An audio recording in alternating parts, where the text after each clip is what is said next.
Hey girls, it's Steph here. And Esther, and this is just a little reminder that we are doing some re-airs for the next few months, and this episode is a re-air. So you might have listened to it or you might have not. And we're doing re-airs so that we can prepare new content for the podcast. Yes, it's really exciting. We can't wait. So make sure that, you do sign up to our newsletter so you can get all the inside news of what's happening. Yes. So enjoy the program. Bye. Bye. You're listening to GIGI Radio, the one and only Christian radio show for teen girls. with your hosts, Esther and Steph. Harriet the Spy, written by Lisa Briones. Look at Carmen. Her skirt is way too short. Harry, giggled Bella in between bites of steaming noodles. Why are you checking her out? I'm not checking her out, Harriet scowled, squinting her green eyes. I just think that a girl who dresses like that is only after one thing. Bella's dark eyebrows formed a frown over her big blue-grey eyes. Her dark curls framing an oval face and high forehead gave her an angelic look. Harriet, don't judge without knowing her. Harriet stuck her little freckled nose in the air.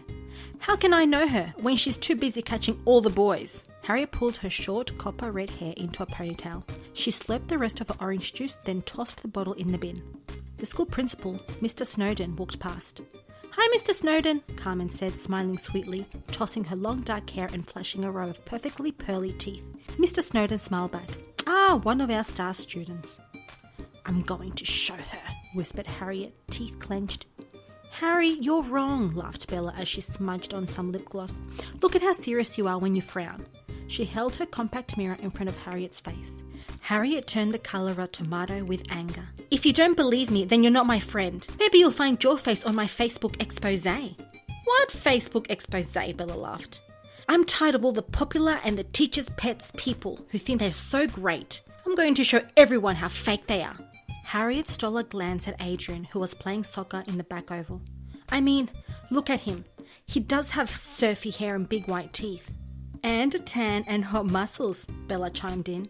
But he thinks he's the hottest guy in the world. Harry, you're always talking about him. Do you have a crush? Bella raised her eyebrows. Harriet pretended she didn't hear, and then she pulled out her phone and almost shoved it up Bella's nose. Look! Why did you take a picture of Carmen bending down? Harriet zoomed in. Look, when she picked up a pencil, her skirt slipped down. You see what she's wearing? Her mum would kill her. And look! Harriet flipped photos using her nimble fingers topped with chewed nail polish. Oh my gosh, is that Zach cheating in a maths test? But why would he? He's always getting A's. Bella's mouth hung open like a flytrap. Not anymore. He won't be making fun of my work when he's in detention. But Harry, it's wrong to spy. Bella's smile had vanished. No one will want to be your friend. Harriet swung her worn school bag over one shoulder and gave Bella an icy stare. If you think it's wrong, find someone else to sit with. I don't need friends who sabotage me. The bell clanged loudly and Harriet stomped off in her high-heeled black school shoes. In English class, Harriet grabbed a seat at the back of the classroom. She slipped her phone out, put it on silent, and then held up her Shakespeare textbook with the phone behind it. She zoomed in on Adrian. Gotcha, she whispered as she snapped a close-up. No one will think Adrian is the hottest when they see this. She chuckled to herself. On her way home after school, Harriet stopped at the news agency and bought a scrapbook. She hid it in her room when she got home, printing all the pictures from her secret mission and sticking them in the book. Then she dug out a stubby pencil from the piles of paper on her desk. She started scribbling madly next to each picture. Harriet, dinner time! Her mum yelled up the stairs. Coming! Harriet called as she slammed the book shut. And all these fakes are going to get what's coming to them, she grinned. At church that weekend, Harriet didn't hear the sermon because she was too busy taking pictures of who was sleeping, texting on the phone, or wearing too tight pants. She hid her phone behind her Bible and snapped away gleefully from the back of her pew like a paparazzi. Over the rest of the weekend, she convinced her older brother to drive her to On Location spying by lying to him that she was looking for work after school. She wrote a text to Bella. I'm so great, I should be on 007. Harriet frowned a bit when she checked her phone 3 times and Bella had not replied. I'll show you how good I am, she texted. On Monday recess time, Harriet ran to meet Bella at the usual sunny bench seat in the corner. Only Bella wasn't there. She finally found Bella talking to a bunch of cool girls. "Bella," Harriet interrupted impatiently, "I have something to show you." Harriet pulled Bella into the teacher's lunch area. "Hey, this is out of bounds," Bella said. "So what? I don't want anyone to see this," Harriet whispered loudly as she opened the scrapbook. "You wouldn't believe the secrets I've uncovered.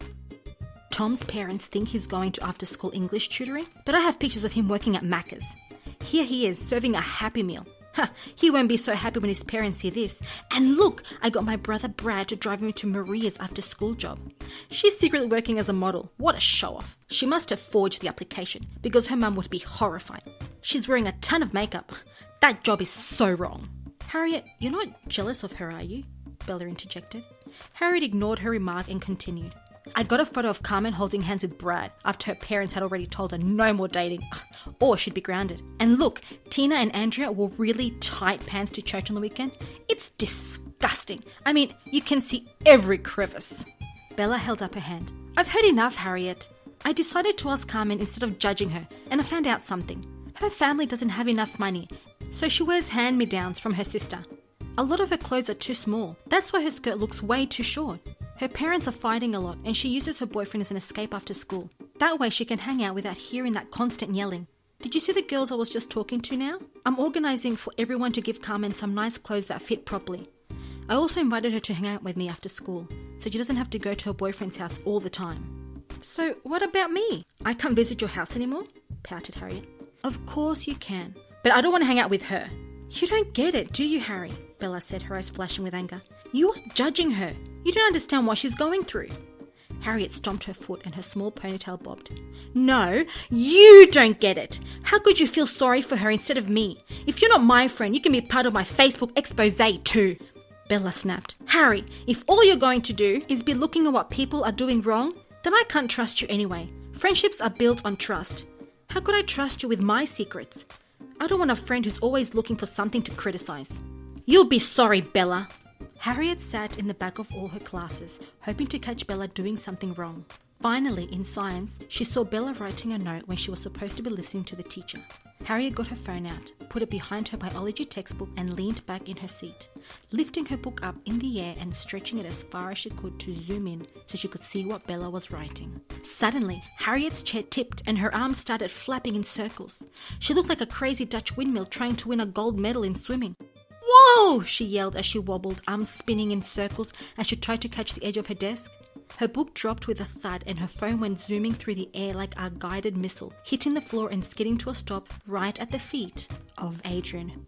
He grabbed the phone and yelled at the top of his voice, "Hey Harriet, why is there a picture of Carmen bending over on your phone?" The whole class went silent and all eyes turned to Harriet. Mr. Johnson, the science teacher, walked towards him. "Aiden, please, hand over the phone. You know the rules." Harriet picked herself up from the floor and ran towards Adrian. "Please don't look! That's my phone! It's private!" She tried to snatch it from his hand, but he easily held it up out of her reach. She jumped up and down, looking like a junior basketball player trying to steal from Michael Jordan. "Hey! There are pictures of everyone here! Maria, I didn't know you did modelling." Maria blushed and covered her face. "There's even a picture of Zach doing maths." "Ooh, Zachy boy, someone's got a crush on you." "Hey, that's me!" Aiden proudly held up the picture of him with his finger up his nose for everyone to see. The whole class started to laugh, then erupted with more laughter. "Quiet!" Mr. Johnson clapped his hands and looked through his glasses down his long nose at a beetroot red Harriet. "Please explain," he said. Maybe you're gasping as you hear the story of Harriet the spy, and you can't comprehend her twisted little mind. However, have you ever found yourself doing the same thing? Maybe not to the extent of Harriet, but still judging others? Looking at someone at church and then whispering to your friend, "Did you see what she's wearing?" Or, "She's dating him?" Or, "She can't even sing." Or maybe you're going on Instagram and Snapchat and spying on people's photos and pointing out the flaws and laughing. People leave churches because of gossip or criticism. Girls at school suffer depression and other symptoms when they are being judged and criticized by others. Self-esteems are ruined and enemies are formed. Judging and criticizing is a sin and will bring destruction. When you find yourself wanting to talk about others, bite your tongue, literally, and pray. Only God can help you. Ask Him to help you get the fruits of the Spirit. Well, let's just say Harriet is quite an interesting character. But we'll talk more after this song.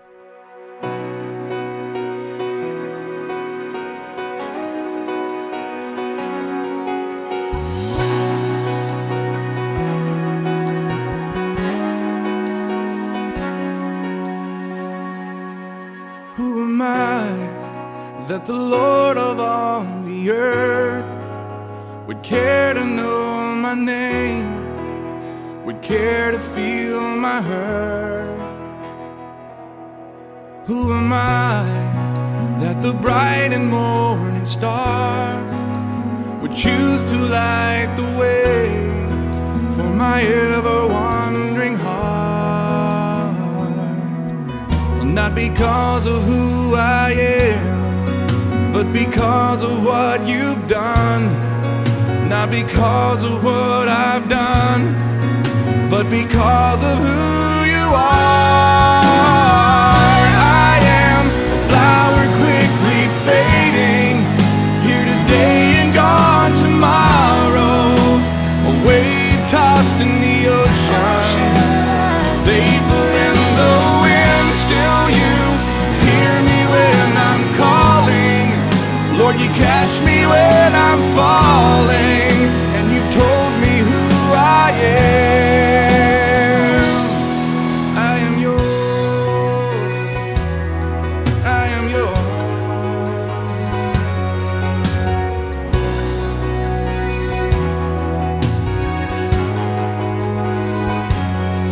Who am I that the eyes that see my sin would look on me with love and watch me rise again?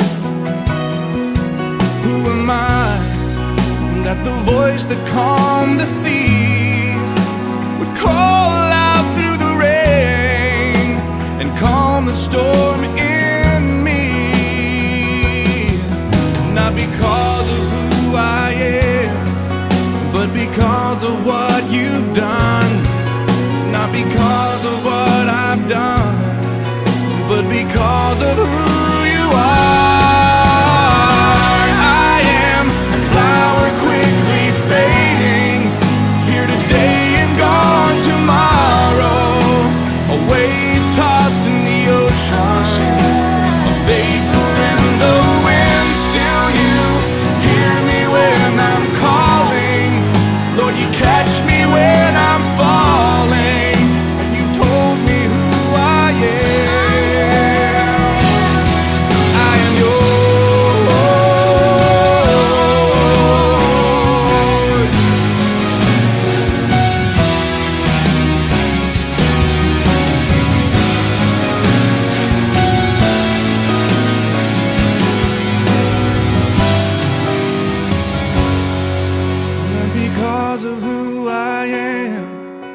But because of what you've done, not because of what I've done, but because of who you are.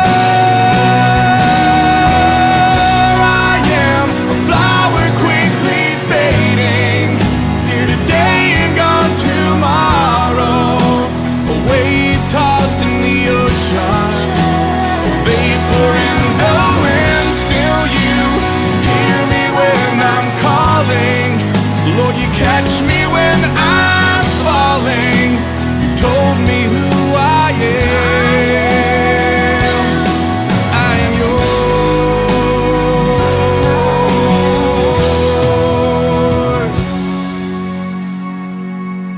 I am yours. I am yours.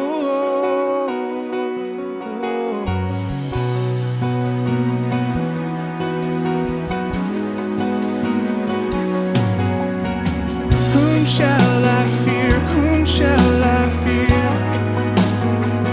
'Cause I am yours. I am yours.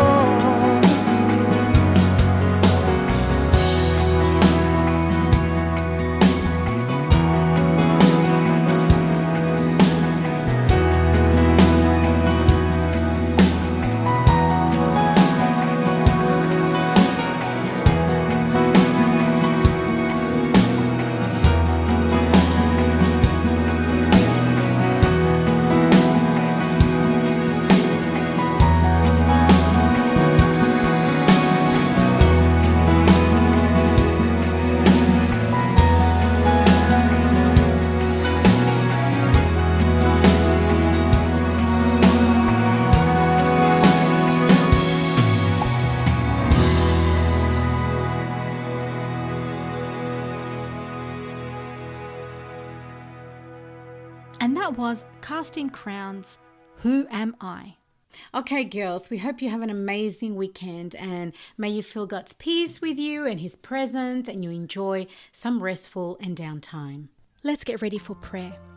Dear Heavenly Father, thank you so much for our new day that you've given us, the end of our school week. We ask that you open our hearts and minds to give us those fruits of the Spirit that sometimes we find hard to have, but Lord, help us show them and be and live them around with the people around us, Lord. Thank you so much for everything and be with us this day and this weekend, Lord. In your name, amen.